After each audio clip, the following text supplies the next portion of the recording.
Welcome to all. The medical negligence is both civil and criminal wrong.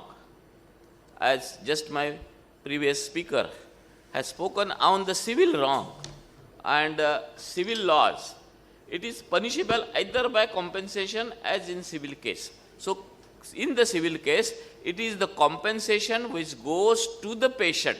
So the patient is benefited, and for the benefit of money, patient goes in the court in the civil cases, and the doctor has to pay the compensation for the things negligence he has done. But in criminal cases, it is not true. The criminal case is something different. That he has done something to me, I will do something to him. This is the attitude of the patient, and he goes to the police. And so the criminal case is lodged with the police. So whenever there is a punishment or the fine, nothing is given to the patient. So patient is having not even a little monetary benefit. But still, because of the attitude, he goes in the court. So in the criminal, the fine goes to the government and not to the patient. And the most bad thing is that doctor is punished and he may be behind the bar, which loses his practice and name. Negligence of the doctor is only foundation on which either criminal case or civil case are based. So base of the cases is on the ground of whether it is a negligence as such is gross. However, if the negligence is not gross, a criminal complaint is not maintainable. So anybody can put the criminal case or the complaint, but it will not be standing in the court. It will be dismissed by the criminal court if the negligence is not a gross negligence. What is the gross negligence? The negligence must be high. So in Supreme Court, Jacob Matthew's case, the Supreme Court has given the verdict that that negligence must be of high degree. The doctor did something or failed to do something which in the given facts and circumstances no medical professional in his ordinary sense or produces would have done or failed to do. What is this? So this is just negligence of operating right eye to the left eye instead of right eye. Whether it happens, really happens in big institutes where the residents are there, and by mistake they write on the paper, and that goes up to the surgeon, and without surgeon, when the eye is prepared, operates and goes away. Particularly in government hospitals, in medical colleges, it happens. So this is the gross negligence, and this type of negligence is called gross negligence. Other small negligence are not for criminal cases. So the causing death, my previous speaker has spoken about 304A. The criminal liability, how much is the criminal liability of this 304A? That is, 304A is of death. Many times, though rare, in ophthalmic practice, table death can happen on the table. So causing death by doing any rash or negligent act, the table death is generally inquired under 304A. FIR is registered, but doctor is not arrested, though it is a cognizable offense, it is a bailable offense. So what is the problem if the death occurs on the table? If it becomes gross negligence, if the standby anesthetist is not there. Because if the standby anesthetist is there, he is qualified to take the care of the patient, and doctor has not done a gross negligence. But doctor feels that I am doing a topical. Only I am putting 2-3 drops and doing the cataract surgery, doing the retinal surgery. Why I should pay to the anesthetist? And he doesn't call standby anesthetist, and there lies the gross negligence of the death. If the standby anesthetist is there, whole responsibility of that death or the thing happens with the patient goes on his head, and doctor is concerned with only and only of his eyeball, nothing else. So don't forget to have a standby anesthetist when you are operating, whether he is helping you or not helping you, but definitely he is shouldering your criminal liability. In Jacob Matthews case versus State of Punjab, the doctor should not be arrested under Section 304A unless opinion is taken from an expert doctor or a committee of doctors expert in that field. Previously, it was a policy. As soon as the death occurred on the table, doctor was first to be arrested, and that was published in the media. Such and such thing has happened and doctor is arrested. So it gives a bad name to the doctor. It affects his practice, whether he has done any wrong thing or not. It is not concerned to the media, not to the police, not to anybody. But the Supreme Court has understood this fact and so given this verdict that it should not be the thing. Doctor cannot be arrested unless an opinion from the expert panel is taken for that. Supreme Court in case of Suresh Gupta versus Government of NCT Delhi, it is held that for every mishap or death during medical treatment, the medical man cannot be proceeded against for punishment.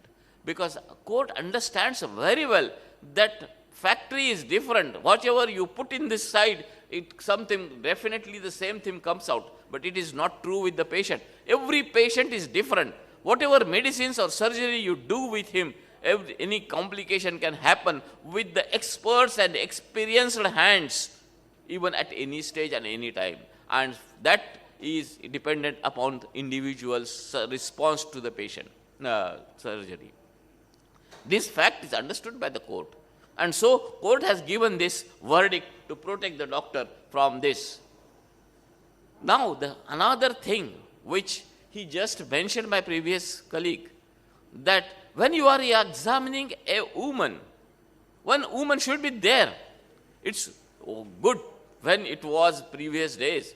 Very well, it was protecting to the doctor. But now, because of the amendment of the criminal law, amendment, Ordinance 213, came into the force from 3rd February 2013, with due respect to all women in the world and all over, I am going to say what is with respect to the women, what is happening just now. State of Punjab versus Major Singh, the 3 judges bench of the Supreme Court considered the question, what is woman's modesty? That amendment is against the woman's modesty because of so many things are happening, and you are seeing every day in the media, this has happened, that has happened. So amendment is done. But whenever amendment is done, it is a 2-weapon sword. It cuts on both sides. So it is good for women, but it is a very bad for a soft target like a doctor. And essence of a woman's modesty is her sex. The modesty of an adult female is writ along on her body. Young or old, intelligent or embellished, awake or sleeping, the woman possesses a modesty capable of being outraged. Whoever uses criminal force to her with intent to outrage her modesty commits an offense punishable under Section 354. So the definition is changed. So even touching a woman without his permission is an immodesty. So it extends to the extent that even staring a woman without her knowledge or without her permission is also immodesty. So to the extent it has gone, so it has become for a male doctor to know who is a real patient and who is come for as a soft target to take money from the doctor. So Section 304 in the Indian Penal Code, assault or criminal force to a woman with intent to outrage the modesty. The offense is cognizable, bailable, compoundable with the permission of the court by the woman assaulted, tried by the magistrate. This third clause, very, very important in the amendment, which is really troubling. Because the woman, in the normal criminal cases, whenever criminal case is lodged, the doctor versus the government, or any party versus the government that case runs. And the party has no right to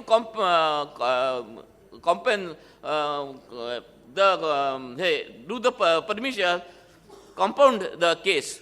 But in this case, the woman is given the right to even compound the case when it stands in the court. So for a woman who wants to extract the money from the soft target like doctor, who is always afraid of his name, his practice, his position in the society, it has become very easy. And so cases are lodged. I am dealing lot many cases since the amendment is there. By the way, I will like to say here that I am giving legal protection to all our All India Ophthalmic Association members for criminal and civil cases free of cost. So whenever such cases happens, it comes to me. And since the amendment, lot many cases are coming which are allegating to the doctor for the only sake of extracting the money. So the IPC Act framed for the protection of the woman with all good intentions and motto to are more often misused and exploited by her sex. Under the grab of these protective sections, the complainant women are harassing, blackmailing and frightening men beyond her imagination. Of all these, section 354 is more misused. The slightest comments of appreciation of a woman may be dragged by women to attract the section. So this is the drawback of this section. Thank you very much.